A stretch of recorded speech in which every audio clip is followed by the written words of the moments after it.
The UAMS Winthrop P. Rockefeller Cancer Institute aspires to become Arkansas's first NCI-designated cancer center. This prestigious designation would bring access to research funding, more than 1,500 new jobs, an additional $72 million annually to the state's economy, as well as clinical trials and new therapies not currently available in Arkansas. The NCI designation is designed to help the entire state.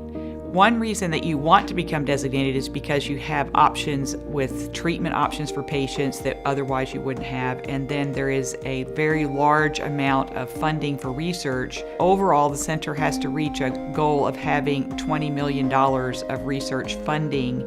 We have a very well-known myeloma center that has patients from around the United States, all 50 states, and from many countries. We had invested in the myeloma center, and that's an example of what can happen when we have the proper investments. The NCI designation brings new researchers, new people to help the researchers, and the economic impact to Arkansas is somewhere around $70 million a year if we get NCI designation. The roadmap to attaining NCI designation will take anywhere from 2 to 6 years. The first steps are well underway. Cancer Institute leaders regularly attend NCI meetings and stay up to date on all designation guidelines. We've assembled an external advisory board and met with NCI leadership about their expectations and requirements. We are encouraged by their support for our effort and their desire to have a designated center in Arkansas. We are building our research infrastructure at UAMS to ensure it aligns with NCI designation guidelines, which are modified every 3 years. And we are actively involved in a critical recruitment effort.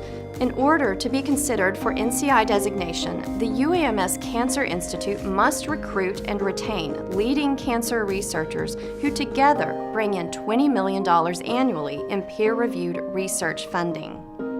Once these goals are accomplished, we must obtain approval from our external advisory board and NCI to apply for designation and work with them to determine an application date. After receiving their approval, the next step is to write and submit what is known as a P30 grant. This extensive grant is essentially our application for designation and can take up to 6 months to prepare. As part of this process, we also will host a site visit with officials from the NCI. After our site visit and review of our grant proposal, NCI will announce if we have met the criteria to receive NCI designation. Should we fail to meet the NCI designation standards, regulations require us to wait 5 years to reapply. Ultimately, UAMS's ability to achieve NCI designation will benefit all Arkansans. Support from the Arkansas legislature, philanthropic donors, and community members is essential for the success of this effort and will ensure our ability to recruit and retain top-notch researchers, expand our research programs, and meet the expanding needs of Arkansans for the years to come.